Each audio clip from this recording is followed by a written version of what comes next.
하나님의 사람이 엘리에게 와서 그에게 이르되 여호와의 말씀에 너희 조상의 집이 애굽에서 바로의 집에 속하였을 때에 내가 그들에게 나타나지 아니하였느냐. 이스라엘 모든 지파 중에서 내가 그를 택하여 내 제사장으로 삼아 그가 내 제단에 올라 분향하며 내 앞에서 에봇을 입게 하지 아니하였느냐. 이스라엘 자손이 드리는 모든 화제를 내가 내 조상의 집에 주지 아니하였느냐. 너희는 어찌하여 내가 내 처소에서 명령한 내 제물과 예물을 밟으며 내 아들들을 나보다 더 중히 여겨 내 백성 이스라엘이 드리는 가장 좋은 것으로 너희들을 살지게 하느냐. 그러므로 이스라엘 하나님 나 여호와가 말하노라. 내가 전에 내 집과 내 조상의 집이 내 앞에 영원히 행하리라 하였으나 이제 나 여호와가 말하노니 결단코 그렇게 하지 아니하리라. 나를 존중히 여기는 자를 내가 존중히 여기고 나를 멸시하는 자를 내가 경멸하리라. 보라, 내가 내 팔과 내 조상의 지팔을 끊어 내 집에 노인이 하나도 없게 하는 날이 이를지라. 이스라엘에게 모든 복을 내리는 중에 너는 내 처소의 환난을 볼 것이요 내 집에 영원토록 노인이 없을 것이며 내 제단에서 내가 끊어버리지 아니할 내 사람이 내 눈을 쇠잔하게 하고 내 마음을 슬프게 할 것이요 내 집에서 출산되는 모든 자가 젊어서 죽으리라. 내 두 아들 홈니와 비느하스가 한날에 죽으리니 그 둘이 당할 그 일이 내게 표징이 되리라. 내가 나를 위하여 충실한 제사장을 일으키리니 그 사람은 내 마음 내 뜻대로 행할 것이라.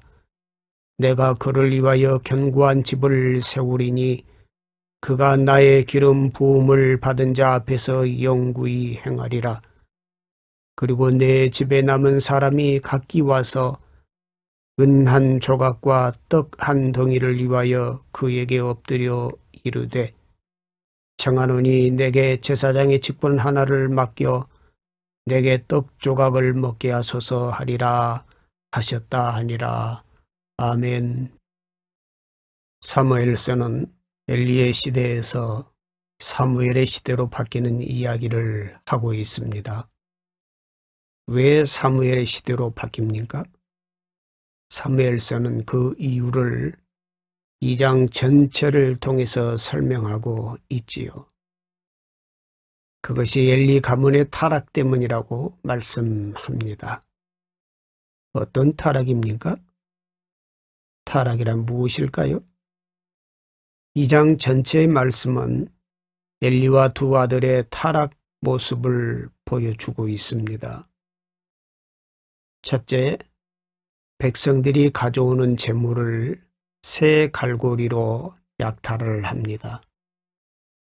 당시 성막이 있던 실로에 사람들이 재물을 가져오면 재물에 안수하고 잡아서 각을 뜹니다. 내장과 가죽과 똥은 진 밖에 버리고 기름은 떼서 하나님께 불로 태워 번제로 올려드리고 나머지는 거제나 요제로 올려드립니다. 제사가 끝난 다음에는 고기의 나머지를 솥에 넣고 삶습니다. 그러면 삶을 때 제사장이 삼지창으로 푹 찌르면 거기 걸리는 게 제사장의 몫이었습니다. 그래서 제사장은 그것을 가지고 가서 음식으로 먹고 나머지는 제사하는 사람이 먹습니다.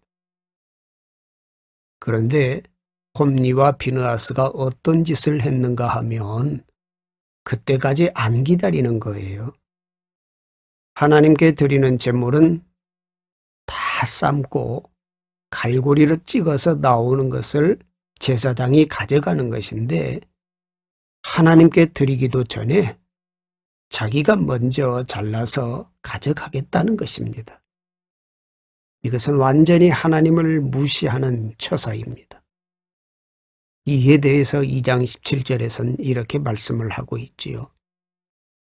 이 소년들의 죄가 여호와 앞에 심히 크면 그들이 여호와의 제사를 멸시함이었더라. 이렇게 기록하고 있지요. 두 번째는 회막문에서 수종드는 여인들과 동침했다라고 기록을 하고 있어요. 제사장인 그들이 행한 일들은 놀라기만 합니다. 그러나 그것이 타락입니까? 아니지요. 그것은 타락의 결과일 뿐입니다. 진짜 타락은 무엇일까요? 그것은 엘리와 두 아들 홈니와 비느하스가 하나님을 알지 못한 것이다 라고 사무엘서는 말씀을 하고 있습니다. 제사장이지만 하나님을 알지 못했기에 그런 악한 일들을 했다는 것입니다. 12절 말씀에 엘리의 아들들은 행실이 나빠 여호와를 알지 못하더라 라고 말씀을 하고 있지요. 행실이 나쁜 자들이란 불량자를 말하는 것입니다. 세우는 자, 회복시키는 자와 반대의 표현이지요. 홈니와 비느하스는 제사장임에도 세우는 자, 회복시키는 자가 아니라 행실이 나쁜 자라는 이야기입니다. 그런데 이들이 왜 이렇습니까? 여호와를 알지 못하더라. 이게 답입니다. 여호와를 모르다니요? 그들은 성전에서 자라고 제사장의 아들들인데 여호와를 모를 리가 있습니까? 그런데도 성경은 그들을 그렇게 표현하고 있지요. 왜일까요? 여호와를 안다는 것은 지식적으로 안다는 뜻이 아니기 때문입니다. 안다라는 히브리어 동사는 두 사람 사이의 깊은 교제를 뜻합니다. 엘리 아들들은 성전에서 자란 사람들이었지만 여호와를 알지 못했다는 것은 그들이 하나님과 깊은 교제가 없는 사람들임을 보여주는 것입니다. 그래서 그런 타락한 행동들을 하게 된 거지요. 신앙생활은 하나님을 아는 것입니다. 우리들의 신앙생활은 어떻습니까? 하나님을 알면 시대를 알고 시대를 알면 나의 삶의 목적을 알게 되는 것입니다. 그래서 예수를 믿고 신앙생활을 하는 것이 단순히 교회 다니는 것이 아니라 하나님께서 각자에게 세우신 계획을 깨달아가는 것이다 라고 말할 수 있는 거죠. 엘리와 두 아들은 하나님을 알지 못했기에 시대를 볼 줄 몰랐고요. 그렇기 때문에 하나님께서 자신들을 제사장으로 세우신 이유도 알지 못한 것입니다. 그래서 그들은 자신들의 만족과 쾌락만을 위해서 타락한 삶을 살아가고 있는 것입니다. 그래서 하나님은 사무엘이라는 새 사람이 필요하셨습니다. 새로운 시대를 열어갈 사람이 필요하셨습니다. 하나님을 알지 못하는 엘리의 시대가 아니라 하나님과 깊은 교제를 이루는 새로운 시대를 열어갈 사람이 필요하셨습니다. 엘리 가문의 모습을 보면서 우리들을 돌아보게 되기를 원합니다. 오늘 말씀 27절, 28절에는 하나님의 사람이 엘리에게 하나님께서 하셨던 일을 들려주는 장면이 나옵니다. 하나님의 사람이 엘리에게 와서 그에게 이르되 여호와의 말씀에 너희 조상의 집이 애굽에서 바로의 집에 속하였을 때에 내가 그들에게 나타나지 아니하였느냐? 이스라엘 모든 지파 중에서 내가 그를 택하여 내 제사장으로 삼아 그가 내 제단에 올라 분향하며 내 앞에서 에봇을 입게 하지 아니하였느냐? 이스라엘 자손이 드리는 모든 화제를 내가 내 조상의 집에 주지 아니하였느냐? 하나님께서 엘리의 가문에게 나타나셨고 그들을 제사장으로 택하셨고 또한 그들에게 에봇을 입혀 모든 화제를 주셨다 하시는 것입니다. 하나님이 하시는 일이 이 가문에 있었던 것입니다. 제사장 가문으로 세움을 받은 것입니다. 놀라운 하나님의 은혜가 있었던 것입니다. 그런데 지금은 그러한 하나님의 일, 하나님의 은혜를 잃어버렸습니다. 그래서 엘리의 두 아들은 하나님이 하시는 일을 전혀 모르는 사람들처럼 오히려 악행을 저지르고 있는 것입니다. 이것이 진짜 타락인 것이죠. 예수님께 찾아와 향유를 부어 예수님의 발을 씻기는 여자를 보고서 바리새인들은 예수님을 비난합니다. 저런 죄 있는 여자를 알아보지 못한다는 이유지요. 그러나 바리새인들이 진짜로 보지 못하고 있는 것이 있습니다. 여자에게 일어난 하나님의 일입니다. 여자는 장녀였었지만 예수님으로 인해서 자기를 향한 하나님의 여전하신 사랑을 만납니다. 하나님의 사랑에 감격한 여자는 자신의 삶을 바꾸고 예수님께 나와서 새로운 삶을 다짐하고 있는 것입니다. 그러나 바리새인들은 여자에게 일어난 하나님의 일은 보지 못하고 오히려 여자가 과거에 저지른 죄만 보고 있는 것입니다. 어떻게 저런 사람이, 우리도 그럴 때가 종종 있지 않나요? 무엇을 보고 있습니까?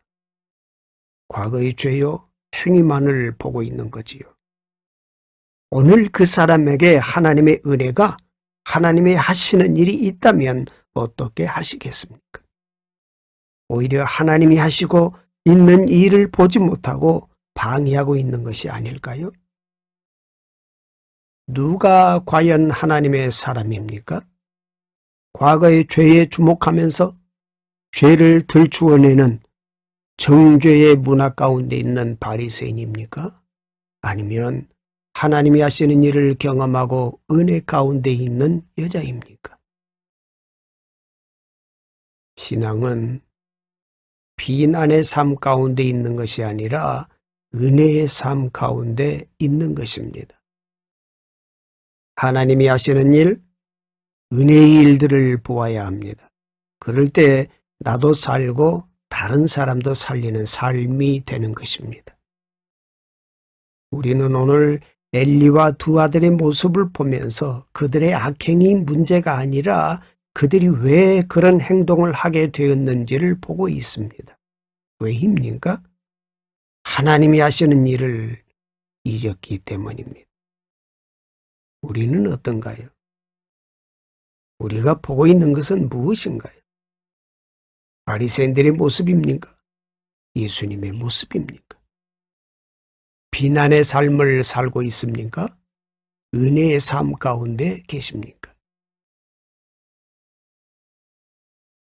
엘리와 두 아들이 타락하게 된 것은 무슨 이유입니까? 첫째 이유가 하나님이 하시는 일을 보지 못한다라면, 두 번째 이유는 엘리와 두 아들이 중요하게 여기는 것이 달라졌기 때문입니다. 29절 말씀을 보십시오. 너희는 어찌하여 내가 내 처소에서 명령한 내 재물과 예물을 밟으며 내 아들들을 나보다 더 중히 여겨 내 백성 이스라엘이 드리는 가장 좋은 것으로 너희들을 살지게 하느냐 그랬어요. 하나님께서 엘리에게 하시는 말씀이 무엇입니까? 너희들에게 나보다 더 중히 여기는 것이 있다라는 말씀입니다. 엘리는 두 아들의 잘못을 모르진 않았어요. 23절 말씀을 보면 너희가 어찌하여 이런 일을 하느냐 꾸짖습니다.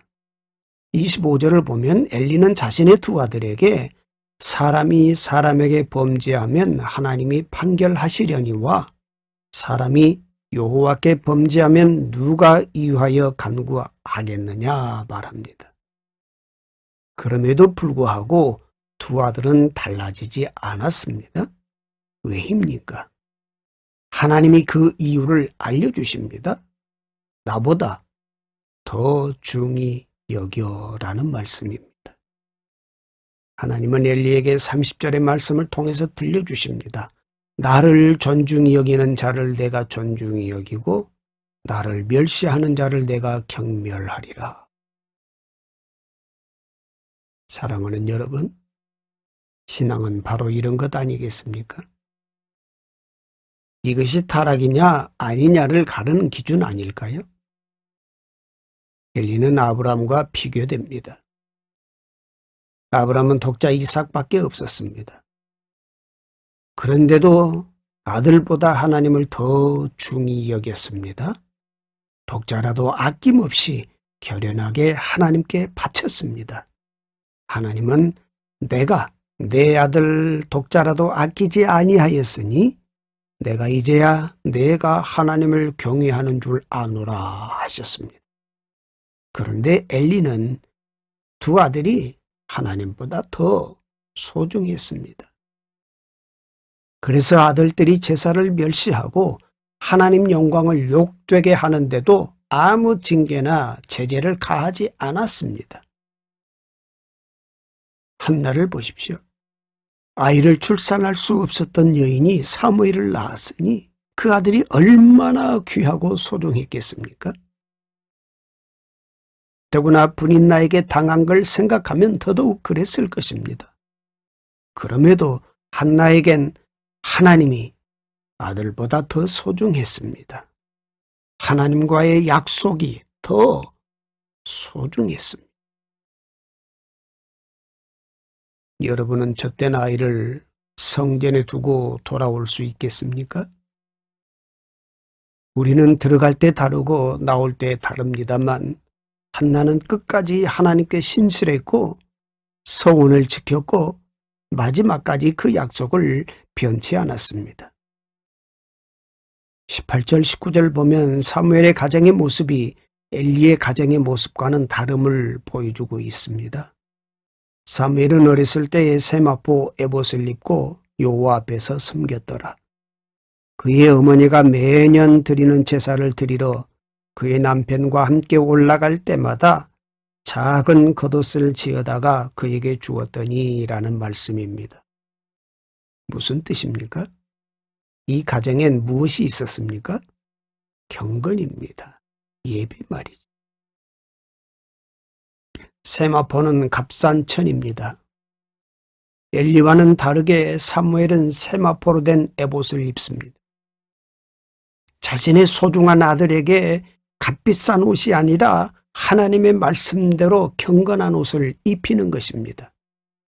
무엇이 중요한 것인지를 정확하게 고백하고 있는 것입니다. 그래서 이런 사무엘 가정의 모습을 보고서 엘리 제사장도 이 가정을 축복합니다. 엘리가 보기에도 축복을 받을 만하다고 여긴 것이지요. 20절 말씀 보세요. 엘리가 엘가나와 그의 아내에게 축복하여 이르되 여호와께서 이 여인으로 말미암아 내게 다른 후사를 주사 이가 여호와께 간구하여 얻어 바친 아들을 대신하게 하시기를 원하노라 그랬어요. 엘리의 축복대로 한나는 사무엘을 대신하여 세 아들과 두 딸을 더 얻었습니다. 하나님의 축복이 아닙니까?